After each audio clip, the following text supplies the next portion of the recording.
2-0. Thank you. Doesn't seem like there's a lot of people here. Are you guys very busy? No, monsieur. We are closed. Oh. How am I here then? You're having a dream, monsieur. Been having a few of those lately. You don't have any cows or fish floating around, do you? Monsieur? Never mind. Do you have a menu? But of course.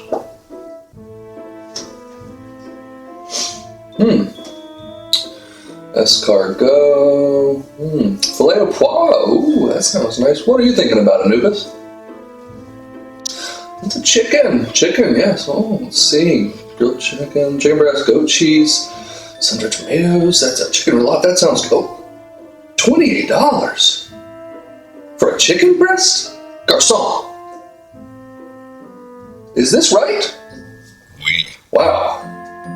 Just because you call something a chicken roulade doesn't mean you should be able to charge $28 for it.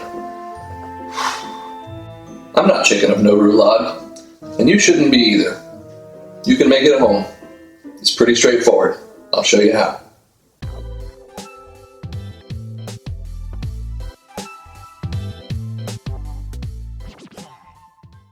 While it may sound a bit bourgeois to call something a chicken roulade, the alternative, a chicken roll-up, is rather unappetizing. We're going to be taking chicken breasts, splitting them down the middle, pounding them thinly, and then stuffing them with a mixture of goat cheese, sun-dried tomatoes, basil, and lemon zest. We'll serve that with a variation of a Beurre Blanc sauce, reinforced with some of the flavors from our chicken stuffing, and I guarantee you, whomever you serve it to will be thoroughly impressed. For our chicken stuffing, we'll need the following ingredients. We're going to use 4 ounces of room temperature or softened goat cheese. It's just a lot easier to mix everything together that way. We're going to need the zest of half of a lemon. Be careful not to get that white pith. Then the next thing we're going to need after that is going to be some basil. Now you're going to want about 8 or 10 leaves here. Take the biggest one, put it on the bottom, and start to stack them up one on top of another. Try and keep the stems in the same direction as well if you can. We're going to fold this up, or roll it up I should say, kind of like a cigar or cigarette or I don't know, whatever else comes to mind here. No hints. We're then going to cut it into thin little ribbons. This is known as a chiffonade, and it's going to result in very nice thin cut pieces of basil. Now for the sun-dried tomatoes, you're going to get out a couple tablespoons of those. I have some that are already kind of julienne, but I'm still going to go through them and cut them up into small pieces so they incorporate easily into our mixture. Of course, we need to season it with a little bit of pepper, a little bit of salt, and then just mix the devil out of it until everything is evenly incorporated and there's no pockets of just goat cheese left over. Looks like that. Now when it comes to the chicken, put a piece of plastic wrap down and sprinkle on a little water. We're going to add a second piece of plastic wrap, and from here we are just going to beat the devil out of it, just like we did with our stuffing. If you have a meat pounder thingy-majig, make sure you use the soft side, and smooth side I should say, and make some glancing blows. You don't want to hit it too terribly hard. You can rip the meat. Also, my breasts were fairly small, so I didn't have to cut them down the middle in half, but if you're using really large chicken breasts, then you may want to go ahead and cut them in half from top to bottom so that they pound out a little bit easier. Anyways, once you've got it into about 1/8 of an inch or so, evenly all the way around, go ahead and take that top piece of plastic wrap off, and it's time to bring on our goat cheese stuffing. But first, we need to season the chicken. Pepper and of course a little bit of salt as well. So when you get your stuffing, you're going to put down a couple tablespoons right in the middle, and you want to just work it into a nice even layer from edge to edge, leaving about, I'd say maybe an inch or so, see like that, around the edge so that when you roll it up it doesn't all squeeze out. Speaking of rolling it up, you want to go ahead and start working from the thicker or top end of the breast, and just kind of roll it over and tuck in that top seam and keep rolling. Now as you get down here towards the end, What you're going to want to do is tuck in the top part of the breast as well as that little tail piece of the breast there. Tuck those in or underneath and then put them back on the plastic wrap with the seam side down like that. From here, we need to roll it up tightly. So fold the plastic wrap over the top of the chicken breast, roll it up, pick it up, and give it a spin.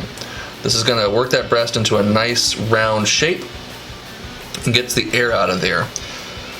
Now, from here, we need to get these into the freezer for about 30 minutes to an hour so that the meat holds its shape when we go to cook it. Now, when it comes to cooking, you're going to put about a tablespoon of olive oil in the bottom of a skillet. Non-stick would work best for this because we're going to go straight into the oven. And then you're going to put the roulades in. Ooh, that's a good sound. Seam side down. Give them some space. And you want to just cook them for about 5 to 7 minutes until you get a nice sear on that bottom side. From here, we're going to put them into a 400-degree oven and check the temperature after about 10 to 12 minutes until they hit 160 to 165 degrees. Now, they don't look that great on the top right now, but we've got one great presentation side, and there it is. Get those out of the pan, go ahead and turn the heat back up to medium-high there, and it's time to start building our sauce. Now, we've got an oil slick going on in that pan, so we want to get some of that out, and now add in a shallot. Okay, that's an onion. I didn't have any shallots, but you should use a shallot. Go ahead and take that finely minced shallot, onion, whatever, and work it around the pan for about 5 to 7 minutes until it's really starting to caramelize. And at this point, we are going to add in 1/3 of a cup of a dry white wine. That's going to help us finish deglazing the bottom of that pan and get up that fond and all those delicious flavors. I like using a whisk for this, but a metal spatula would probably work just fine as well.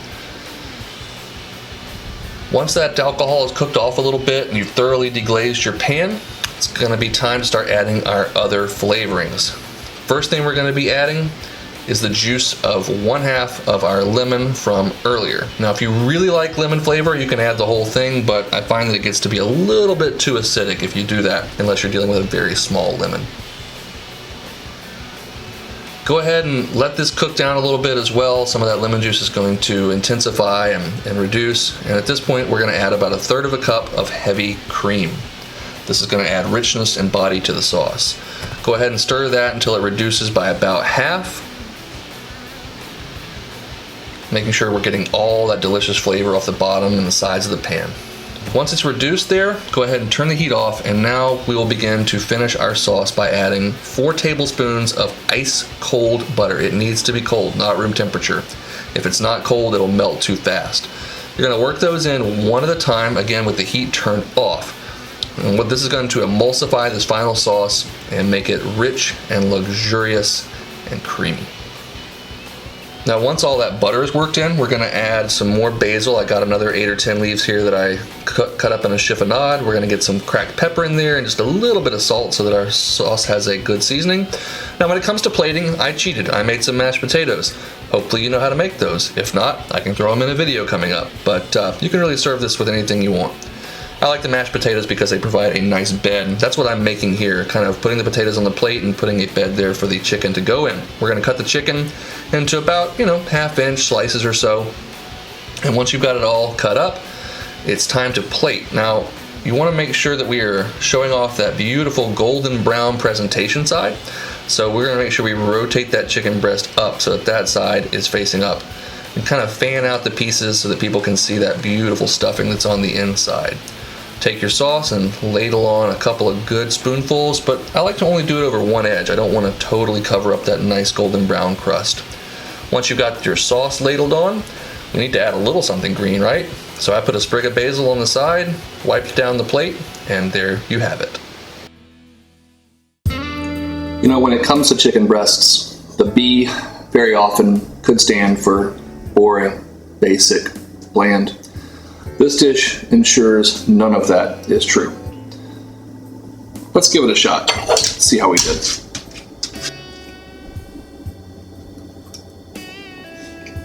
The chicken is tender, it's juicy. That sauce has so much flavor. From the wine reduction to the shallot that was in there, the lemon juice really shines, and of course the floral notes from the basil are excellent as well. And I think probably my favorite part is that really creamy goat cheese stuffing inside the chicken. This is a phenomenal dish for a weeknight dinner or for company, and I would highly recommend that you give it a shot. As always, drop me a like and subscribe. Click the bell for notifications for future dishing out episodes. And until I see you again, go make something delicious.